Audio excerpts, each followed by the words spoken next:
yang sangat kami cintai, kami muliakan, perindu ridha Allah, pecinta baginda Nabi Muhammad SAW, dimanapun Anda berada. Kita di majelis hikmah, kita masuki hikmah yang ke-152. Bunyinya adalah nasihat hanya akan berguna bagi orang yang punya insyaf. Sedangkan orang yang tidak insyaf akan mencari pembenaran atas kesalahannya, biarpun harus dengan kesalahan yang baru lagi, atau alasan palsu. Bahkan mengada-ada sebuah alasan untuk membenarkan kesalahannya. Keinsyafan yang tidak lain adalah sesuatu yang tersembunyi di dalam hati. Dia tidak menyukai sesuatu yang ia lakukan terjadi kepada anaknya. Sebuah ketidakbaikan yang dilakukan seseorang, kadang dia menyadari kalau itu sebuah ketidakbaikan, cuman karena dikuasai oleh hawa nafsunya sehingga ia masih melakukan ketidakbaikan tersebut. Nah, ini karena tidak ada insyaf di dalam hatinya. Berarti insyaf itu adalah sesuatu tersembunyi dalam hati seorang hamba, yang sering tertutupi dengan ego atau kesombongan. Sehingga orang yang tidak insyaf itu dikuasai dengan kesombongan. Sehingga nasihat tidak akan ada artinya bagi mereka. Nah, sekarang ayo kita cermati diri kita. Kalau kita tergolong orang yang susah dinasihati, tidak bisa menerima nasihat, maka sungguhnya kita tidak punya keinsyafan. Kita tidak biasa mendengar hati kecil. Itu seorang pezina itu tidak senang kalau anaknya dizinai. Dan tidak rela jika ada orang dizinai, jika anak kerabatnya dizinai, kalau akalnya masih sehat.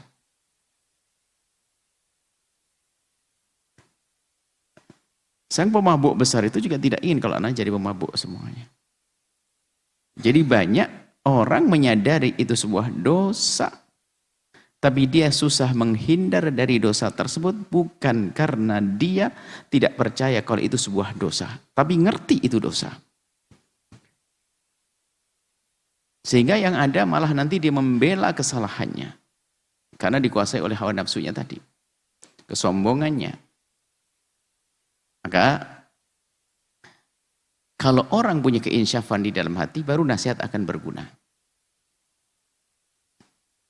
Dalam hadis disebutkan al-kibru batarul haqqi.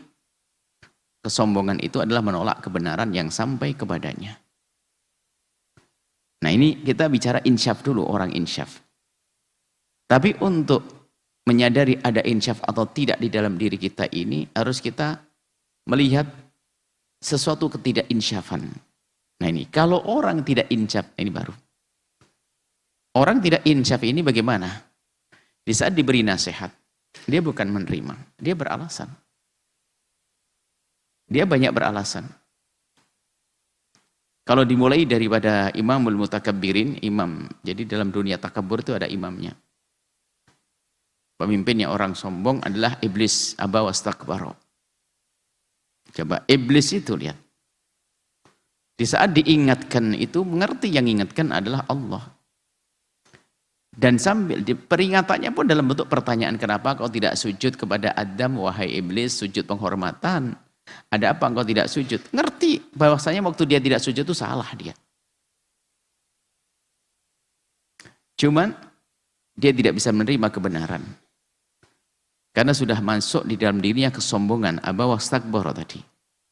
Dia berhujah, ana khairun minhu, aku lebih bagus daripada dia. Kemudian terus pada zaman baginda Nabi SAW, lihat orang-orang yang mengingkari Nabi, apakah mereka itu tidak percaya Nabi Muhammad membawa kebenaran? Tidak, mereka percaya. Bahkan mereka tuh hampir atau mereka tidak bisa mengatakan Nabi Muhammad itu pendusta.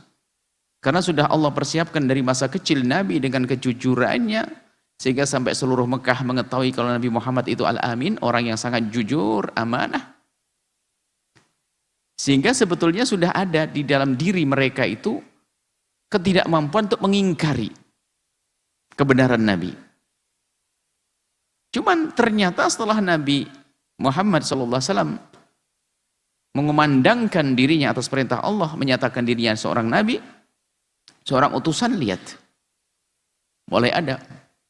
Dari orang-orang yang percaya kalau Nabi Muhammad itu adalah Nabi. Nabi Muhammad tidak mungkin berbohong. Seperti Abu Jahal dan lainnya, mereka sangat percaya kalau Nabi Muhammad itu adalah Nabi. Apa yang terjadi pada mereka? Mengetahui itu kebenaran, tapi tidak bisa menerimanya. Yaitu tadi, nggak berguna nasihat kayak apapun. Nasihat tidak akan berguna bagi orang yang tidak ada keinsyafan di dalam hatinya. Nah sekarang kita mencoba. Nah, ini biasanya kalau orang itu tidak insyaf alias sombong tersembunyi di dalam hatinya itu, kalau diingatkan, berhujjah seperti iblis pakai hujjah yang nggak jelas, lalu mengatakan ana khairan minhu, aku lebih bagus daripada Adam. Kau ciptakan Adam dari tanah, kau ciptakan aku dari api, ya Allah. Mulai kapan api lebih bagus dari tanah, dan mulai kapan tanah lebih bagus daripada api? Tidak ada. Cuman begitulah orang sombong berhujjah dengan hujjah yang nggak jelas. Hujahnya orang sombong itu palsu. Contohnya saja, dia sombong dengan mobil, pakai mobilnya orang petentang-petenteng, padahal mobilnya orang, itu kan hujah palsu, bukan milik dia. Padahal banyak utang dia. Nah ini palsu. Nah, ini terjadi. Pada zaman Nabi SAW ada Abu Jahal dan lainnya. Nah kalau dalam dunia kehidupan kita, tentunya kita terapkan mulai dari iblis, turun zaman Nabi ada Abu Jahal dan seterusnya. Kita perlu sekarang membaca kehidupan kita. Apakah insyaf subur dalam diri kita? Atau tidak ada insyaf di dalam diri kita? Untuk mengetahui adalah urusannya di saat dinasihati. Ada bermacam-macam model orang tidak insyaf adalah di saat menerima nasihat. Di antaranya tidak mau dinasihati kecuali orang lebih alim dari dia, lebih hebat dari dia, lebih gede dari dia, lebih tua dari dia, lebih... Sehingga mohon maaf, ada mungkin orang secara pendidikan dunia dia adalah seorang dokter ilmu ekonomi atau kesehatan sebagai seorang dokter dan sebagainya, atau apa, pebisnis dan sebagainya. Lihat, dinasihat oleh kiai kampung dia susah. Maunya ustadz yang terkenal. Padahal yang disampaikan ustadz kampung dengan yang disampaikan ustadz terkenal sama-sama mengandung kebenaran. Bahkan mungkin sama ceritanya, sama hukumnya. Cuman ada kesombongan tidak mau. Sehingga dia tidak mau belajar kecuali melalui ustadz tertentu. Ini model semacam itu adalah sebetulnya model kesombongan yang halus di dalam diri seorang manusia yang tidak insyaf. Lihat, tidak bisa menerima nasihat. Itu satu model. Sehingga kalau dinasihati, minta dinasihati oleh orang yang harus lebih alim dari dia. Lebih pintar dari dia. Lebih hebat dari dia. Nah, ini adalah masalah. Ya. Kemudian di antaranya lagi.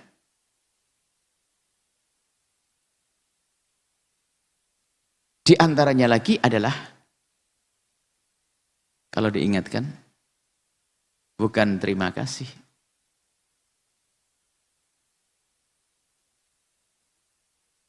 Malah membalik. Kamu kan juga begitu. Ayo, siapa yang pernah seperti itu di antara kita? Seorang suami diingatkan istri bukan langsung mengatakan istriku terima kasih. Akan tapi malah dia mengatakan kamu juga. Nah, kamu juga begitu. Hal-hal seperti itu sebetulnya kesombongan di dalam dirinya. Coba mbah kita Nabi Adam alaihissalam di saat diingatkan langsung Rabbana dzalamna anfusana, mengakui. Rabbana dzalamna anfusana. Aku telah zalim kepada diri kami sendiri ya Allah. Aku melakukan kesalahan dan aku tobat. Jika engkau tidak berikan kasih sayang kepadaku, niscaya kami akan menjadi orang merugi. Ini sekarang maksudnya apa? Kita ini, maksud kami hari ini adalah untuk mencoba meraba-raba diri kita. Jangan-jangan kita termasuk orang-orang yang tidak punya insyaf. Jauh dari surga. Jadi temannya iblis. Di antaranya ini, suka membuat alasan palsu, pembenar. Bahkan untuk membenarkan perilakunya adalah sesuatu yang salah. Pernah mungkin suatu ketika ada seorang pelajar atau santri atau apa, dia itu diingatkan. Rupanya yang mengingatkan itu salah. Mungkin ustadznya salah. Dia tidak melanggar, kemudian dia diingatkan. Kalau memang dia tidak melanggar, kan cukup mengatakan saya tidak melanggar, tapi masih dihukum dan seterusnya. Biarpun dihukum tidak boleh dia berubah.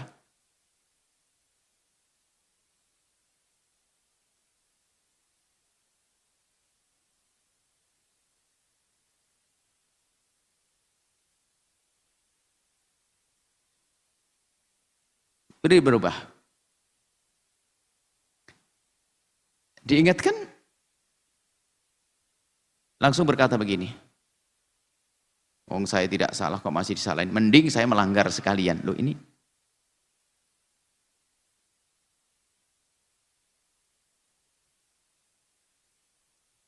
menunjukkan adanya kesombongan di dalam dirinya.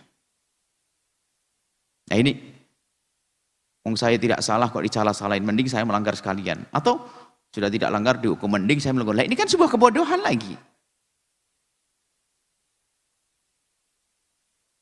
Sebuah kebodohan. Baik ya, ini dan makanya kami sampaikan di sini apa? Mencari pembenar biarpun dengan kesalahan baru lagi. Dengan kesalahan yang baru lagi. Contoh lagi, ini kita pengen membuat contoh itu barangkali itu adalah kita.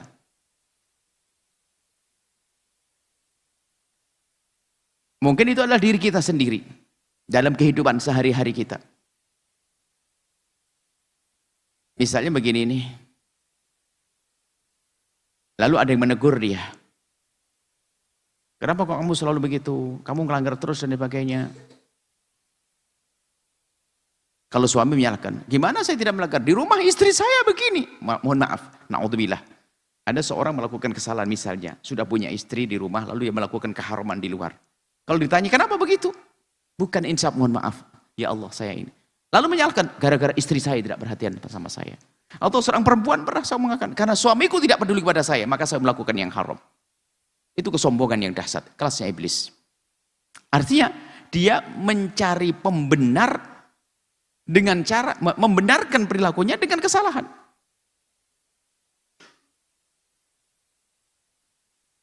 Jadi membenarkan perilakunya dengan kesalahan. Sehingga kalau dia sudah melakukan kesalahan berarti ada dalilnya. Saya berbuat salah. Saya melakukan kesalahan karena ada orang lain. Menyalahkan orang lain dulu, mohon maaf ini. Pertama menyalahkan orang lain agar dia dibenarkan. Ada lagi. Dia melakukan satu kesalahan biar perilaku yang pertama ini dianggap sebagai kebenaran atau tidak disalahkan. Ya, contohnya, di saat atau berbohong misalnya. Kenapa kamu kok nggak bisa menghafal? Kenapa kamu tidak bisa menghafal? Semestinya kalau dia ditanya kenapa kamu tidak bisa menghafal, jujur dan berkata, semalam lupa saya tidak murojaah ya Ustaz. Kan begitu. Tapi tidak, dia berbohong dengan yang lainnya. Lah, bohongnya ini cari pembenar agar dia tidak disalahkan lalu dia berbohong. Berarti dia untuk membenarkan perilakunya agar tidak disalahkan dengan melakukan bohongan. Mungkin dia mengatakan saya sakit, sudah tidak jujur. Saya sakit semalam, saya tidak bisa menghafal. Kenapa bilang? Saya lupa. Saya tidak menghafal, insya Allah saya akan tidak mengulang lagi ya Ustaz. Selesai. Dan alangkah banyaknya dalam dunia pendidikan ada anak-anak yang seperti itu. Sebenarnya tidak ada keinsyafan di dalam dirinya. Kalau disalahkan, bukan dia insyaf lalu menyalahkan orang lain. Bahkan mungkin mengatakan, oh pendidiknya keras, gara-gara dia keras makanya saya jadi keras. Tidak boleh seperti itu. Dalam hidup kita nggak boleh semacam itu. Sering mencari pembenar atas perilakunya, tapi itu dengan kesalahan. Mulai dari menyalahkan orang lain atau membuat kesalahan agar kesalahan yang pertama tidak dianggap sebuah kesalahan. Atau mungkin berbohong.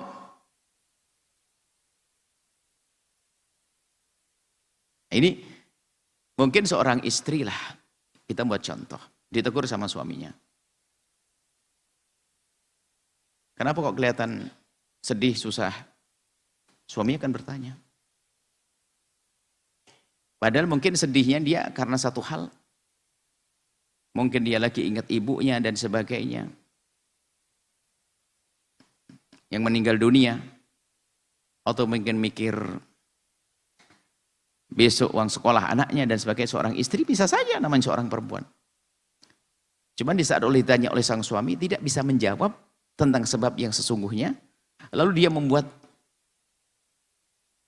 cerita bohong di balik pertanyaan itu dengan jawaban yang bohong. Misalnya dia mengatakan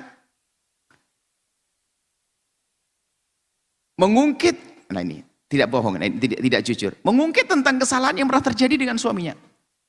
Gimana nggak susah hidup begini terus? Padahal yang dipikirkan bukan itu.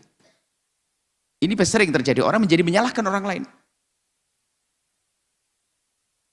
Hidup gimana nggak susah, selalu begini. Semuanya serba kurang dan sebagainya dan sebagainya. Tiba-tiba muncul emosi kepada orang yang sebenarnya tidak bermasalah di saat itu. Nah ini sebenarnya kurang insyaf. Dan bahayanya orang yang tidak insyaf. Mulai dari dia menyalahkan orang lain, kemudian dia melakukan kesalahan yang baru lagi untuk membenarkan kesalahannya sendiri, atau berbohong untuk membenarkan kesalahannya. Kembali kepada apa itu semuanya? Tidak ada insaf di dalam diri seorang hamba. Tidak ada ketulusan. Tidak ada keinsyafan di dalam dirinya. Dan itu kesombongan yang menjadikan iblis terpuruk. Dan akan sengsara selamanya itu iblis. Kita ulang, nasihat hanya akan berguna bagi orang yang punya insyaf. Sehingga kalau dinasihati subhanallah, senangnya seperti mendapatkan hadiah. Hadiah dapat. Bahkan karena dia menyadari begitu pentingnya nasihat, nggak peduli bagaimana cara menyampaikan nasihat kepadanya. Sebagian orang pengen nasihat disampaikan dengan cara yang baik dan benar. Itu sebenarnya kesombongan yang halus. Kalau Imam Ghazali menggambarkan begini. Kebenaran kalau disampaikan itu ya terlihat sebagai kebenarannya. Kalau kamu orang insaf tidak perlu minta cara. Contoh saja. Suatu ketika ada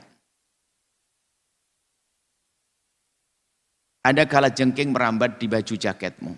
Jaket kan tebel nggak kerasa. Itu jaket kalajengking sudah merambat di punggung, sementara lagi ke leher. Kalau sudah ke leher, pasti engkau akan refleks, pasti tanganmu akan memegang sesuatu yang menyentuh atau ada di lehermu. Setelah itu kamu akan kena sengat.